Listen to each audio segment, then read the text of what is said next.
So recently I went to see the latest outing from DC Films and Warner Brothers Pictures, The Batman, which stars Robert Pattinson as the eponymous Batman. And I'll simply preface this statement by saying I am almost certainly being influenced by recency bias. But this is surely one of the best Batman films ever, right? I'm not sure I'd say it's the all-time greatest, but it surely is up there. And it's quite obviously the best DC film since Joker. Although that hasn't really been stiff competition. It's quite clear that for the most part, DC has not been able to compete with Marvel in that classic superhero style. The MCU is brash and unapologetically flamboyant. The characters are vibrant and fantastical. At this point, it's clear that they have mastered the formula. So when DC tries to play by those rules and make their own epic, i.e. Batman vs Superman or Justice League, it doesn't work out all that well for them. Yeah, there are exceptions like The Suicide Squad or Shazam, but for the most part, it doesn't work. Because there's already a company making that style of film that's grown more popular and thus already has taken a bigger slice of the market and also just simply makes that style of movie better. It makes it harder to compete. But there is something that DC can do better than Marvel.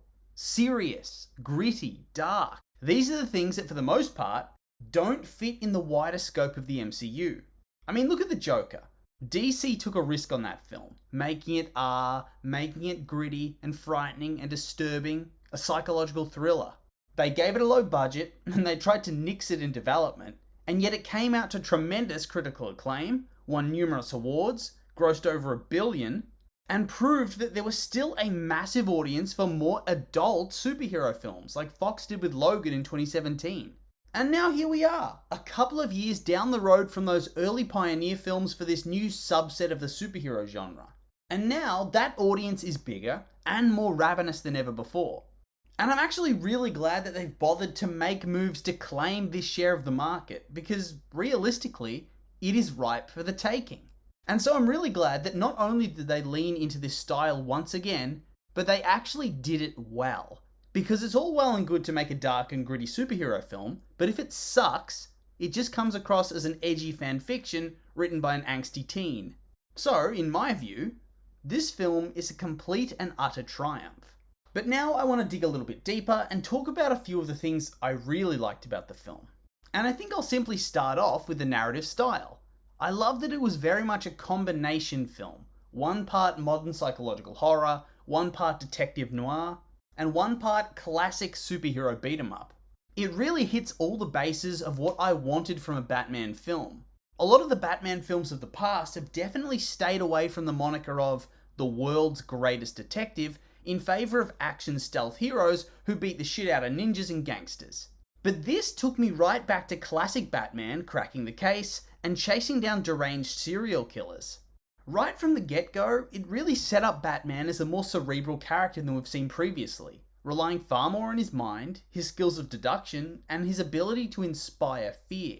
That whole opening segment where he narrates over Gotham and all the various different criminals look into the darkness, pissing themselves that Batman might come out of nowhere to beat them down? Perfection. But beyond that, I also just love the design of basically everything. The lighting, the sets, the costumes, everything felt grungy and dark and bleak. Like the city itself and everybody in it is diseased, dying. And so when you do end up seeing a lot of colour, like at the campaign trail for the new mayor after she gets elected near the end of the film, it creates a nice visual contrast, almost like new changes sweeping into Gotham. And moving on to the narrative, the story itself was just so different to a lot of other Batman films we've seen. It very much felt like a detective movie. Bruce has to go places and talk to people to figure out clues. He needs to play the part of detective. He doesn't just have some mega computer that can keep track of anybody in Gotham. He actually needs to use his brain. And this means you get a lot more interaction and dialogue between Batman and the primary and secondary characters, which creates a lot of different and interesting dynamics across various different scenes. And whilst you knew who the serial killer was, and you knew who Riddler was, it's not like that was going to be some surprise twist. The way in which they got there was so interesting. How was he connected to the Waynes? Why was he determined to stop the lies, to kill the rat? And the payoff itself was, to me, very satisfying. Learning about his motives as an orphan who would have benefited from the money that Thomas Wayne had set aside but instead it was embezzled by Falcone and his supporters, all of whom were murdered over the course of the film by Riddler himself. And now, narrative aside for the moment, the way in which the characters were interpreted was also really interesting as well. And we'll start with Batman/Bruce Wayne. I like that he wasn't a very nice person in this movie. A lot of previous adaptations kind of gloss over the fact that this guy, regardless of whether you think he's doing the right thing or not, is still an obsessed billionaire with mental health issues that dresses up in combat gear to beat the shit out of thugs, gangsters, and the mentally ill. And he does some significant damage to these people. Look at the "I'm vengeance" scene, where he beats up the guy at the train station. He breaks the dude's arm, he batters him to the ground, probably cracks his head on the concrete, and then pummels him some more, and you can hear some audible, wet cracking sounds. Fractured skull? Probably. Brain swelling? Likely. Could die in hospital. Yeah, Batman doesn't kill you, but most people aren't going to get back up after a beating like that and just shake it off and go to work the next day. And do you think he cares about that? I don't. He does this to frighten people, to make them fear the night, to get his vengeance for the death of his parents. After all, at this point, I don't think he's doing this for the sake of the city. He says he is, but it's more his own personal quest for justice at this stage of the game. His own vengeance. And I think that's the point of his arc in the film. He's dedicated to his vengeance to the detriment of everything else. He doesn't take into account that his violence and brutality can inspire others to do the same, but for different reasons. He doesn't really care about Annika, and is more dedicated to taking down the criminals and taking down the gangsters and finding the kingpins. The fate of some escort, in his mind, doesn't hold the same value. And at the same time, he turns away from his life as Bruce Wayne. He doesn't do philanthropy despite claiming to care about the city and being a billionaire, and he hides away in his tower or his mansion. And then on top of that, he even neglects his relationship with Alfred. And none of this changes until he has to face up to those consequences. His dogged pursuit of Riddler and the Rat leave him blind to Riddler's big final plan. He doesn't take the time to think through why he would be so willingly captured. Hell, Riddler actually plants all the clues he needs when you watch the film the second time. But he was so eager to see justice done that he doesn't see the bigger picture. He also doesn't start to appreciate Alfred until he almost gets blown to smithereens by Riddler.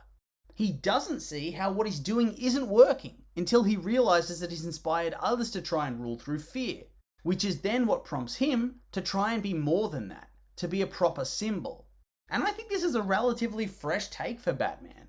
Maybe not from a comics point of view, but definitely from a cinematic perspective.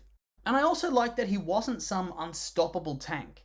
He gets beat up. He actually takes hits when he fights bigger groups of people. He can't just shake off getting shot, and he doesn't shake off getting blown up in a couple of seconds. He gets knocked unconscious at least. He needs saving. He isn't invulnerable, and he isn't unstoppable. Even the low-level extra characters can take him down, as we see when he fights Riddler's terrorists. And honestly, that sets him apart for me. It makes him feel more real. Which brings us to Catwoman, aka Selina Kyle. And she was another character that's had a little bit more of a fresh take. In many of her previous appearances, the character's an inherently selfish person who's out for herself and then does the right thing because Batman's oh so irresistible. In this film, she feels like a more fleshed out and well-rounded character. She has proper motives and ideals that extend beyond being rich. She has a friend, a girlfriend, I don't know, the movie doesn't make that clear, but she moves on pretty quickly.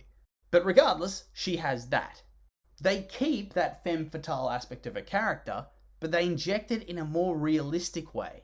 Instead of just being this hyper-sexualized character all the time, she becomes that character when she has to go to the Iceberg Lounge and do her job, when she needs to play up her beauty and sexiness to try and get information or to advance her agenda.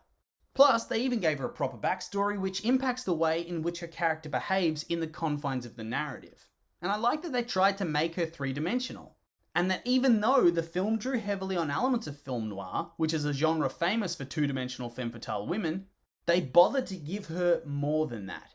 And speaking of caricatures, it's just a small thing, but I'm glad that they strayed away from Falcone being a rejected character from The Godfather, or Penguin being a ridiculous British caricature with his top hat and monocle. It makes them feel more grounded in reality. like they could actually exist in real life and fit better into this world. If they conformed to those stereotypes like in the comics, it would have really drawn me out of the world and dulled the experience because it would have felt a bit like a parody. Anyway though, another character shift I enjoyed had to be Gordon. Usually in Batman films, he's the gruff and stern, yet loyal ally of Batman. Here, it felt like they were partners. It felt like they were friends. It was just the little things, like Gordon calling him man all the time, or touching him on the shoulder, looking out for him, having their own private meeting place just for them. It's a different dynamic than you usually see between them, but it's one that I think makes a lot of sense and really ramps up the chemistry between them as a duo. It shows you why he chose this guy to be his liaison and why Gordon would be willing to help a vigilante. It just works. And the last character I want to touch on is Riddler. And I would argue he's the character that had the most dramatic shift from what we're used to.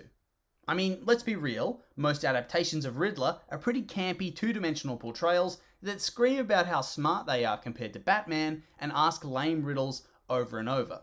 And they just don't seem real. They don't seem like actual people that could exist, just silly two-dimensional caricatures. I mean, just compare this version to the Jim Carrey version. It's night and day. And I really liked that this character was almost an amalgamation of various different Batman villains, all packed into this new version of Riddler. One part anarchy, fighting for his ideal world, one part Hush and his insatiable disdain towards the Waynes, Bruce particularly, one part Riddler with his classic antics leaving clues that allow him to be caught and all his codes and riddles, and one part Joker with his insistence that he and Batman are two sides of the same coin, that they're technically partners. Oh, and then there's one part classic school shooter with his baby face and creepy voice and manifestos, and his petulant rage when he feels like he's betrayed and lied to, eventually sobbing at the end when Batman triumphs over his grand plan. Gah, he actually feels too real at times, like a proper serial killer terrorist who could exist in real life that they just cast. And he just had this unsettling vibe whenever he's on screen. It makes you uncomfortable to look at him, whether he's masked or not, because he has this quality that just seems off. Seriously, Paul Dano's performance is off the charts. And I also like that he wasn't overexposed. He doesn't appear all that often, just in short snippets. And I think that makes his characterization all the more powerful. The whole film builds to the confrontation. You see his messages, his creepy murders, his apartment, the orphanage. It creates this tension, this suspense that lingers with you right until that moment that Batman speaks to him inside Arkham Asylum, and you think, just for a moment, that he might know that Batman is Bruce Wayne. That he's cracked the code, so to speak. That he's won. It's just such a gripping and interesting portrayal of the character, and really fits in the gritty Gotham of this new cinematic universe. So yeah, that's what I liked. The characters and the story and the tone and the world design. But there were parts that I were less enthused by. For one, I ultimately think there were too many deaths for me to care about. Particularly, the death of the police commissioner felt rushed, and it didn't add much to the plot. They could have gone straight from the mayor to the DA, and it would have made just as much sense with a bit of narrative tweaking. Or they could have just had the commissioner character replace the DA character completely, and it still would have worked fine. I just felt like they rushed through these early deaths to kickstart the plot, and they didn't really add anything. Sometimes I feel like less is more. Furthermore, I don't know what it was about this scene in particular, but the scene with Batman leading the people through the flood with his flare, it felt too on the nose of him becoming the symbol for people to believe in. I don't know, I have a low threshold for cringe, and that set me off. But ultimately, those are just small gripes. I'd say my largest gripe is to do with the romance subplot. It was really rushed. I mean, the implication with Selina and Annika is that they're involved, right? Right? I got that perspective. But while she's mad that she's kidnapped and murdered, she doesn't mourn that hard. Hell, when she confronts Falcone before she tried to shoot him, she says, "This is for my mum."